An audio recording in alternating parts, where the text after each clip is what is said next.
Bumuo ng barikada ang mga pulis at ihos del Nazareno sa Quirino Grandstand kanina para mapanatili ang kaayusan sa mga debotong sumama sa traslasyon. At live mula sa Maynila, may unang balita si Jomer Apresto. Jomer! Maurice, good morning. Mula kagabi nasaksihan naman natin ang dami ng mga deboto dito sa Quirino Grandstand. Ilang segundo lang mula nang gumalaw ang andas kanina, maraming deboto ang nakalagpas mula sa harang ng Philippine Coast Guard. Makita nyo sa screen ang dami ng mga deboto na hindi na napigilan ng mga otoridad na makasunod sa likuran ng andas. Pero bago yan, marami na ring deboto ang sumalubong kanina sa pila. Narito ang aking report.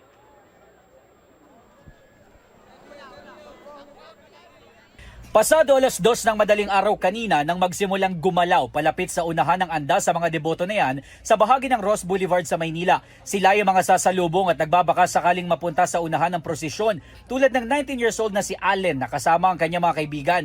Taon-taon po kasi kami talagang salubong talaga po namin Pero ang hindi nila alam, mayroon ng mga nakaposteng balangay at mga ihos sa harapan na haharang sa mga sasalubong na deboto. Bukod pa dyan ang mga pulis na nakabantay din sa harapan.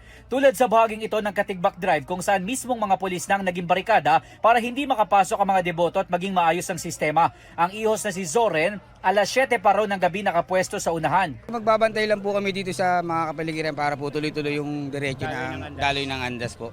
Para po hindi po mabalaw at maganda po ang agos na. Sa bahaging ito naman ng Calao Extension, napakahaba pa rin ang pila para sa pahalik sa Nazareno. Ang 55 years old na si Emma, pasado alas 2 na ng madaling araw pero nasa dulo pa rin ang pila. Yan ay kahit alas 8 pa sila dumating at nagsimulang pumila. Pasalamat lang po ako sa lahat na blessings na binigay niya for the whole year, last year. At saka panata po namin na every year, nandito po talaga kami. Una namang sinabi ng pamunuan ng Simbahan ng Quiapo na palalawigin hanggang sa January 10 ang pahalik sa Nazareno. Dahil naman sa sobrang daming deboto, tila nagkulang na rin ang mga portalet na nakakalat sa paligid ng Quirino Grandstand. Marami rin mga basura na nakakalat sa paligid ng lugar kaya ang Manila LGU walang patid ang paglilinis sa kalsada mula pa kagabi. Ayon naman sa National Capital Region Police Office, aabot sa mahigit 18,000 pulis ang ipakakalat sa paligid ng andas. Para masigurong kaligtasan ng mga deboto, mayroon din umanong mga pulis na nakasibilya na sasama sa traslasyon. Wala naman po tayong report or na-monitor na direktang banta or dito sa ating gaganap dito sa ating Translation 2026. Ganyan pa man patuloy yung ating ginagawang pagmamonitor at koordinasyon sa ating mga counterpart agencies. Sabi pa ng NCRPO, epektibo na mula kaninang hating gabi ang liquor ban na mahigpit na ipatutupad sa lungsod, lalo na sa daraanan ng andas.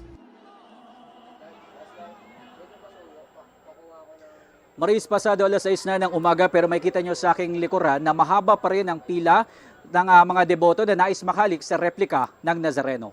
At yan ang unang balita. Ako po si Jomer Apresto para sa GMA Integrated News. Gusto mo bang mauna sa mga balita?